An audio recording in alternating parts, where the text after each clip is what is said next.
Hello and welcome everyone to today's event. I'm really excited to be talking with you guys today. I'll be your host, Justin Long. We're going to be talking today about the office of the future and how this is being impacted by what's going on in the world today. We're going to be talking with a representative from HP as well as one of their critical partners. So without further ado, let's go ahead and introduce our first guest. First of all, representing HP, I would like to welcome Ms. Tami Beach to the show. Tami, how's it going today? Welcome. Good. Thanks. Thanks for having me. Excited to be here.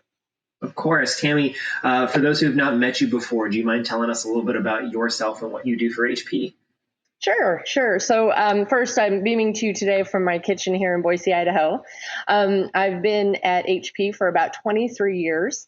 In that time, I've worked across both our PC and print businesses and have had exposure to all of the different categories from hardware to software and services. I've also done some global and regional roles and focused on consumer all the way to enterprise customers. Currently, I head a US-based managed service sales team that focuses on engaging and developing our relationships with managed service providers. All right, wonderful. Well, thank you so much for joining us today, Tami. We're excited to hear from you. I wanted to start off today's discussion by kind of revisiting the office of the future. Now, this has been something that HP has been discussing for quite some time now. Previously in kind of response to really just the changing workforces and how folks are preferring to work just kind of based out of their own personal lives and how it fits best for them. Of course, as we all know, all of that has been upended, and we've had to re-examine how and where we work for reasons outside of our own personal preferences and kind of more due to current world events. Can you talk to us about how you guys have seen the office of the future being impacted by these world changes and how companies are reevaluating their office use? Right. Yeah. So I guess the first point that I would make is that it's not necessarily about the office use. It's not really about the place, but it's about the people. We know that the physical workplace has been shifting for a long time as technology has enabled our workforce to become more mobile. COVID has certainly accelerated the concept of work from anywhere, but now focusing on the work and the people doing the work is becoming the imperative. And I'm not saying that office spaces can't or shouldn't be part of the discussion, because those will continue to be a big part of the discussion. I'm just saying that it's probably not wise any longer to build an IT strategy, print included, with a building or workspace as the primary design center. People just really want to have that same experience that they have in the office, in the workspace, at home now, or wherever they may be working in the future. And then as far as how organizations have been impacted, how have you guys seen this impacting as far as tools and technologies that organizations and workers need to connect with their customers, coworkers, and clients and partners, that other folks that they may need to coordinate and collaborate with on a daily basis? Right. Yeah. So most organizations, shocking or not shocking, are not prepared for their business to flex where their customers may be going or where their employees are going. Part of that is because the jury was still out as to whether or not employees could be productive in remote work environments. The question being, does it really work when they aren't sitting in the office? There are two big pieces to making that work. One is the human element and the cultural acceptance of remote work and how quickly that can happen. And the second piece is really the technical enablement. So from an intellectual and cultural perspective, this transition occurred faster than anyone could have imagined because of COVID, which forced us to rethink where and how we do our work in a matter of days, literally. Not weeks, not months, not years, but in days, people were sent home and had to figure out how to do their work and be productive. The challenge now is the second piece of this, which is, and the urgency is really to catch up technically. For a long time, we've talked about digital workflows, process automation, cloud services, other forms of digital transformation to, again, make our businesses flex with our customers and our workforce. But there just wasn't this sense of critical urgency until COVID. Before COVID, IDC was reporting that almost half of North American companies were still digitally distraught, meaning that they really had no cohesive or coherent strategy to digitize their business for their customers or their employees. So now, because people now feel comfortable, again, culturally going home, just getting them the tools they need to be productive is the next big step to make sure that customers, or employees are able to integrate into systems, get access to their applications and their data and their content to be able to really work from anywhere. Now, when obviously, of course, the pandemic hit and everyone, of course, had their world upended and everyone had to meet the rush to work remotely and away from the office, a lot of the organizations and IT pros that I've spoken with seemed the large priority was on computers and devices, particularly folks who were using desktops before that now needed to work from home. But printing is kind of something that may have been overlooked for some organizations, particularly if they didn't necessarily understand the impact of how their users were using it and relying on it heavily in the office. What have you guys seen as far as how these types of organizations were impacted? Right. Yeah. So you're spot on. Most of the priority when the pandemic hit was to make sure that the computing experience was set up properly for people to work from home, and print was deprioritized or band-aided. The leading reasons being that there was a perceived lack of need for printing at home. They figured most employees had home printers or just didn't need them. What we're seeing now is that employees are missing that capability and they're asking for business optimized. So they may have had a home printer, but are really needing a business optimized experience for printing and scanning in order to be as productive as they were in the office. We know that recall is much higher when people have printed materials versus digital. We know employees are online all day, every day, and digital is exhausting. So printed materials can provide a respite from that and can be more engaging. And we also know that there's this need for end users or employees to convert content from physical to digital.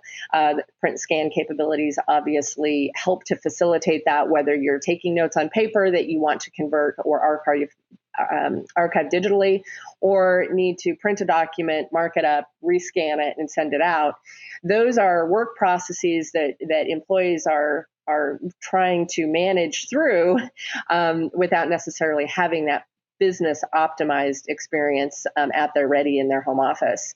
And so employees are definitely starting to recognize this and make a request to their employers. When the employer is not responding to that need, what ends up happening is that employees will use their own, and that does start to become a huge security risk for an organization. We know that there are security exposure points of exposure with a print device, just like there are with a computing device, that need to be managed. And so from a security perspective, the organization really needs to make sure that they are deploying technology in home offices the same way they might do it in a building. The other thing to consider here is that employees have maybe gone out and started to purchase their own printers and supplies. You still have that security risk, obviously, but now you have a cost management issue on top of that, where it's not really clear who's paying for what's being purchased, and does it meet the standards of the organization from a security perspective. So at the end of the day, it is becoming a bigger issue for companies the longer the kind of work from home or work from anywhere concept is in place. And they need to really start thinking about how to intelligently provide this business optimized print scan experience that's personalized for each user, right? That gives them what they need based on the need, that's inherently secure, but that also lets the organization manage costs and uptime for their end users the same as they would if they were in the office. Mm-hmm. Now, you talked about how, employees using their own printers or going out and purchasing one from a local big box store and expensing it, why that can cause problems. What are some of the better ways that organizations should be looking to enable these types of users remotely? Right. So, I think if we look historically or, in the past few years, as companies have tried to optimize the print environment around their organization. Most will, and a lot of companies, larger companies especially, and now even getting into smaller size companies have gone through a print transformation exercise. That starts with, working with a managed service provider potentially, but really understanding the user needs and developing print policies and standards for those user needs. That also match the objectives of the organization. And so they've gone through this process to determine what the user needs are, what that translates into in terms of devices in their environment, how those devices will be purchased, how they'll be managed, how they'll deployed, and so forth. Really, what companies need to start doing is just adding more use cases to those to that process, adding use cases like work from home, or work remote from anywhere, or working back in the office with social distancing measures in place. By adding those new use cases to maybe the process and strategies that companies went through before when they were undergoing print transformation in the office, will be the first step to helping them understand, again, what those new needs are and what those new circumstances are based on these new use cases, and then working through what the new policies and standards will be as a result of that. Tami, what can you tell us about the types of technologies that have become available that can help provide better solutions permanently? Right. So to really transform and meet the need of the day, customers need to consider the whole system. That includes what is available or what they need from a hardware or device perspective, what they need in terms of software applications, and what services they're going to need in order to support the new use cases that are becoming more and more pervasive and apparent. In all cases, across the board, manufacturers and managed service providers are rapidly re-engineering on all of these vectors to improve not only what's offered to the customer to meet the needs, but also how to deliver it in a more efficient way that is simple, transparent, and also built to flex. Because we know one thing to be true, which is that as COVID continues to be part of our lives, we will see flexing in where our workforce and our customers will need to be. So, Tami, what can you tell us then about how HP in particular is looking to continue to evolve printing and scanning technology in this new normal? Sure. Well, of course, from a manufacturer perspective, we're looking at the devices and how to make sure that we are developing and delivering smart devices. You'll be seeing, a full lineup. We already have many, but a full lineup of cloud-connected devices that have better sensing and predictive capabilities that make setting up and using the device far more intuitive, secure, and integrated with industry-leading applications that our customers are using, whether they're in the office or at home. We also want to be able to provide a support experience that's more predictable and minimizes the need for intervention. So whether you're in an office that you need to be socially distanced, or you're putting devices in home offices, the number of interventions that you want to have happen in those scenarios is, you want to limit those interventions for socially distanced reasons, or just because you've got a lot of devices now out in remote locations. So we're definitely looking at that. Just making the whole print experience easier, driverless printing, always on security. Again, these integration with these apps for frequently used applications, workflow quick sets to minimize touch of the device. So again, if you're in the office, you don't want a lot of people touching the device and using the screens. So, having the quick sets there to enable, the work to happen quickly without having to do a lot of hunting and pecking for the application that you need. Sanitation guidelines to keep those devices clean in the office. And then we're doing quite a bit in terms of supplies innovation, things like ink and toner tanks or high yield cartridges, again, that limit the need for somebody to come in and replace toner and ink, new ways of fulfilling or replenishing supplies, so customers aren't having to, go out and make those purchases for their home offices? Can we deliver easily and seamlessly to a customer in their home office? And those kinds of ideas and concepts are all things that we have launched, we're launching, or we're looking at getting ready to launch. Wonderful. Well, Tami, thank you so much for taking the time out to sit down with us. Before you go, I was wondering if you had any final takeaways or advice that you have for our audience today. Sure. Yeah. I would just repeat the key messages here. That first, it's not about the place. It's really about the people and this shifting mindset from work in the office to work from anywhere. We know that that's going to continue to be the new normal. Most organizations, again, are not prepared for their business to flex where their customers or their employees are going. And that may be a result of COVID or other mega trends that we've been seeing. It's just being accelerated. And to steal some phrasing from IDC, it's important that organizations are really conscientiously making a shift from being digitally distraught to being digitally determined and putting those plans in place to digitize their business in a way that will flex with their customers and employees. And then, I guess in the final message is that in the urgency to transform, there will be a list of priorities. I would encourage end users not to deprioritize or band-aide print, of course, because that does translate into real productivity, security, and cost risks for organizations. And that in order to successfully transform, successful organizations will identify and work with managed service providers to identify new use cases, adopt new technologies, and look at different services and business models that will allow them to adapt in the best way. Wonderful. Well, Tami, thank you again. We'll be right back with HP's partner, so don't go anywhere. Thanks. And we are back. Thank you all once again for joining us. I'm now joined by our next guest. He is the CEO of Genesis Technologies. Please welcome Mr. Michael Kahn. Michael, welcome to the show today. How are you doing? I'm doing great. Thanks, Justin, for having me. Absolutely. Michael, before we dig into things, do you mind first telling us a little bit more about yourself and what y'all do at Genesis Technologies? Sure. So I was the founder of Genesis Technologies in the early 90s.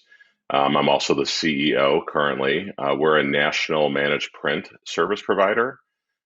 We've been at this a long, long time. We've seen a lot of different things, and we really are experts in print, in managing print environments. All right, wonderful. Well, we just wrapped up talking with Tami from HP, and I was hoping you might share with us a little bit about your thoughts on the issues that she's raised and how that seems to be impacting the customers that you've spoken with. Yeah.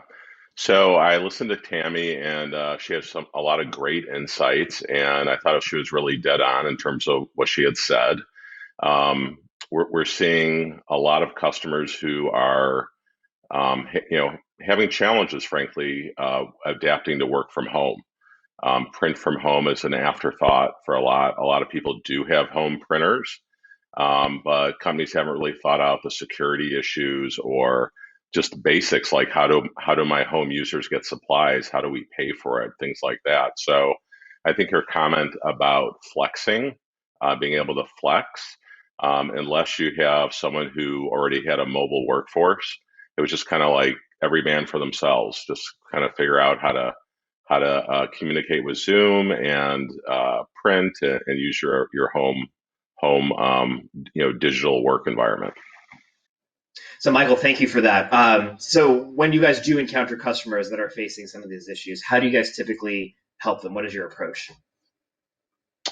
So we really start with what is our customer going through, the person working from home who no longer has technical support,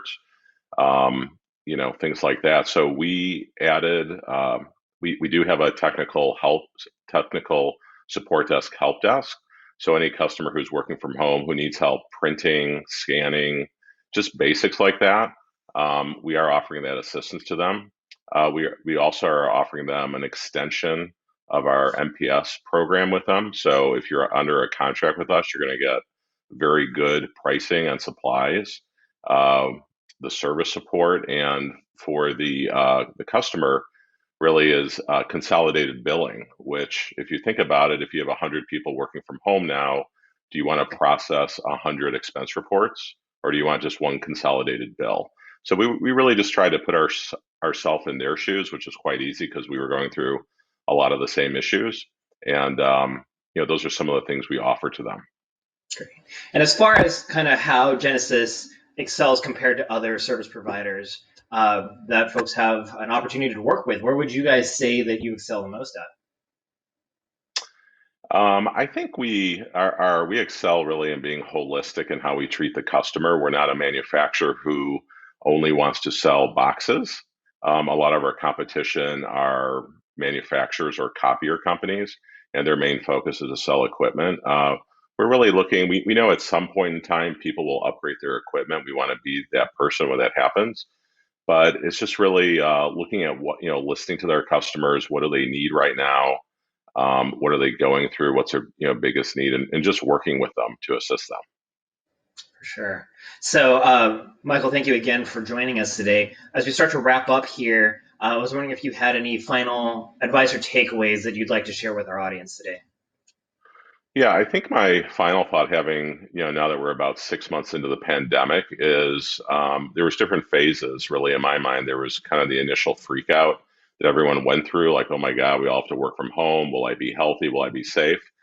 To kind of getting used to it. And now everyone's kind of in this mode of when will things return back to normal? There's a big uncertainty if that's going to be a year from now. Will that be sooner? When that will be. So to me, the big takeaway is COVID has given us a view into the future. I think when it is safe and we all get to return back to the office, what you're going to see is some people will continue to work from home. Some people will work from home in a hybrid fashion, and some people will return to the office full time. But you will see an increased amount of population working from home. So we have adjusted our program, so we do have a work from home option that includes the features that I'm talking about, and also we're really changing our way of doing business, working more on security issues. That if you think about the office environment, everything's very secure. But when you look at the home office environment, now you're starting from scratch again. So we think providing options, best in class curated solutions where all that work's been done will help our customers quite a bit. And then I can't emphasize enough the technical support, because now you have workers workers working from home, and who they need someone to call for just basic stuff, because it's a lot of technology to deal with. Mm-hmm, for sure. And if folks that are watching today feel like they could use some assistance as we move towards the future, what is the best way to reach out to you guys at Genesis Technologies? I think the easiest way is to go to our website, which is genesistechnologies.com, and just reach out to us. We'd be happy to have a conversation with anyone who wants to learn more. Wonderful. Well, once again, Michael, thank you so much for your time. I definitely learned a lot, and I believe our audience did as well. And we'll hope you'll come back and join us again soon. But until next time, everybody, please stay safe. We'll see you all back here next time. So long, everybody. Okay. Thank you.